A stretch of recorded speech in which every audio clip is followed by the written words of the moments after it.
미치게 생각밖에 없는 거예요. 그럼 불안한 사람은 뭐예요? 불안한 사람은 세상이 말할 때 이렇게 안정적이지 않고 언제 추락할지 몰라요. 돈이 없어. 그러니까 그리고 미래가 없어. 그리고 돈이 언제 들어올지 몰라요. 그러니까 항상 이런 상황을 불안정한 상황이라고 하는데, 성경은 이렇게 안정과 불안정을 나누지 않아요. 성경이 말하는 안정은 이런 가만히 있는 상태에서 안정한 게 아니에요. 그러니까 이렇게 생각을 하게 되면은 우리가 내 신앙생활도 마찬가지예요.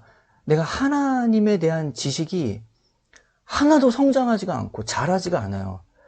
뭐 10년 신앙생활 했으면 그만큼 하나님을 지식으로서가 아니라 내가 이전에는 10년 전에는 미흡하게 의지했던 부분들이 있잖아요. 믿지 못했던 부분들. 그러면 평안은 무엇이냐면, 지금 내가 평안하다는 거는 내가 신앙생활 하면서 점점 더 하나님을 의지하는 부분이 많아지는 거예요. 예전에는 내가 미래에 대해서 불안했어요. 근데 이제는 미래까지도 하나님께 맡겨버리는 거, 그리고 하나님을 의지하게 되는 게 점점점 내 삶에 하나님을 의지하는 영역들이 많아지게 됐어요. 그게 평안한 거예요. 근데 신앙생활에서 뭐 크게 어려움도 없고, 신앙생활 한 10년 하고, 근데 뭐 크게 어려움도 없고, 그냥 때때로 봉사도 하고, 그렇게 있는 게 안정하고 평안한 게 아니에요. 평안한 거는 나의 삶에서 하나님을 의지하는 부분이 점점 많아지는 게 평안한 거예요. 그러니까 지금 이 구분을 하는 게 되게 중요해요. 그러니까 이게 왜 중요하냐면, 보세요. 요셉의 삶을 보세요. 요셉의 삶이 샬롬했던가 생각해봐요. 우리는 요셉의 삶의 샬롬은 총리되고 나서의 샬롬이라고 생각하죠. 아니에요. 요셉은 끊임없이 그의 삶이 샬롬이었어요. 그래서 그가 요셉의 삶에서 매 순간순간마다 등장하는 말이 뭐냐면, 여호와께서 요셉과 함께 하심으로 그가 형통하다는 말이, 그가 노예 때도 그 말이 나오고, 감옥에 있을 때도 그 말이 나오고, 그리고 총리가 됐을 때도 그 말이 나오는 거예요.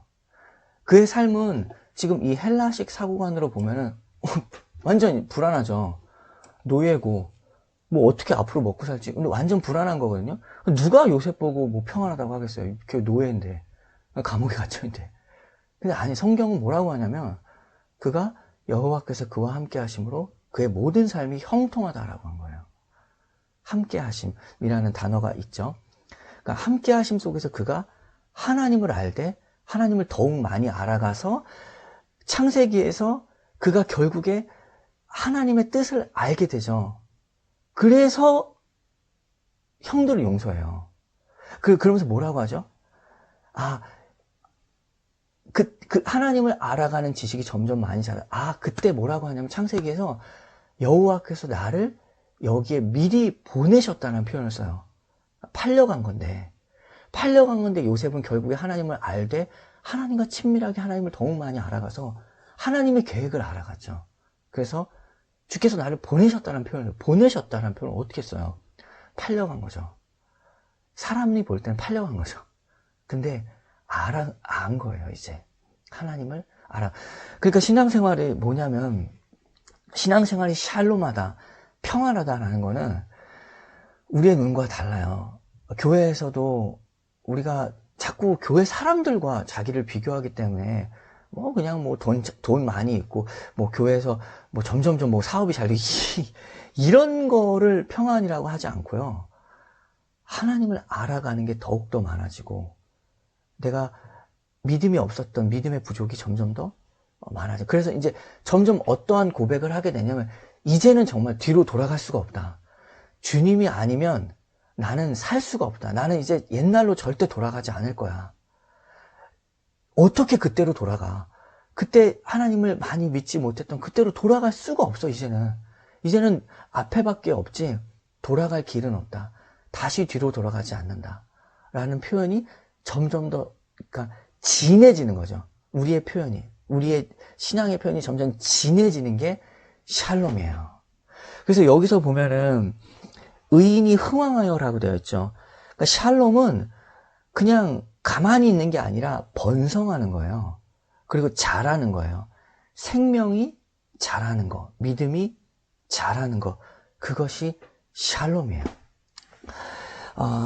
이 이해가 굉장히 중요해요. 그래서 성경이 말하는 샬롬은 이런 지금 그림에 나오는 이런 식의 어떤 안정, 뭐 스테이블, 언스테이블 이런 게 아니라 전에도 이제 여러 번 얘기를 해서 얘기를 했는데 그 자전거를 두발 자전거를 타고 갈 때 자전거 바퀴가 움직이면서 그 자전거가 서 있는 모습이 샬롬이에요.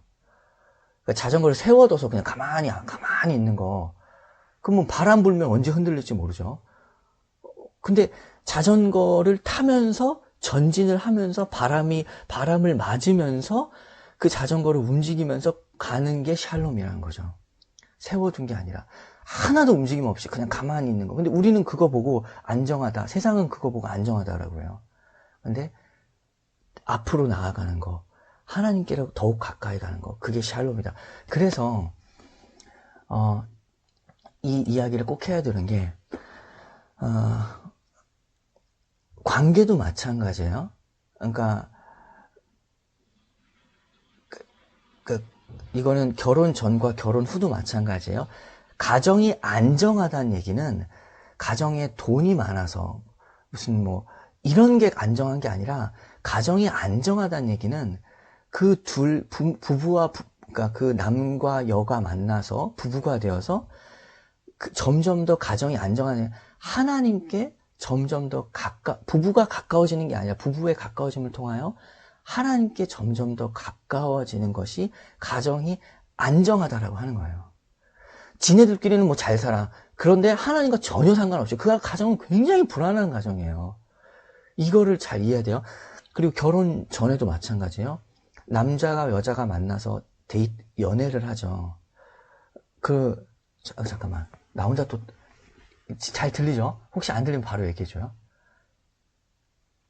잘 들려요? 그래.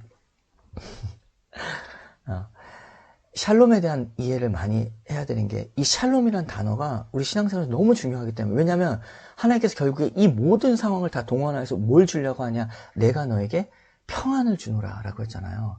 그러니까 샬롬을 잘 이해해야 돼요. 우리 삶에서 남자와 여자가 만나요. 그래서 연애를 하죠. 그래서 결혼 전에 함께 데이트를 하고 함께 연인 관계가 돼요. 근데 둘이 엄청 가까워져. 그런데 정말 결혼을 앞두고 어떠한 질문을 해야 되냐면 2년 사귀었다면 우리가 이 질문을 해야 돼. 우리가 서로는 2년 동안 가까워졌을지 몰라요. 그런데 정직하게 하나님 앞에 나가서 그 둘은 하나님 앞에 이 질문을 해야 돼요. 하나님의 뜻인가 아닌가 라는 거 가장 분명하게 우리가 알 수 있는 거는 우리가 가까워진 만큼 이 관계를 통하여 하나님과 가까워졌는가. 우리 둘은 되게 좋아해. 근데 뭐 하나님과 가까워짐이 없어요. 그러면 그것은 정말 심각하게 생각을 해봐야 돼요. 결혼이라는 게 보통 일이 아니에요. 이게 하여튼 엄청난 일이잖아요. 뭐 내가 말할 필요까지도 없을 정도로 많은 사람들이 얘기하잖아요. 하나님의 뜻에 대한 분별을 어떻게 하냐면 관계에 있어서는 우리의 가까워짐을 우리 멀어지면 안 되지. 우리가 되게 멀어지면 뭐 결혼을 하지 말지. 왜 결혼해요? 뭐 서로 미워하는데 왜 결혼하겠어? 일단 가까워지는 건 기본이란 말이에요. 결혼을 하려고 생각을 할 때. 근데 그 다음에가 뭐냐는 거예요. 하나님 2년이라는 시간 동안 우리는 얼마나 하나님과 가까워졌는가에 대한 질문을 정직하게 하나님 앞에 두고 기도를 하는 거예요. 그게 우리가 정말 하나님 안에서 만났다.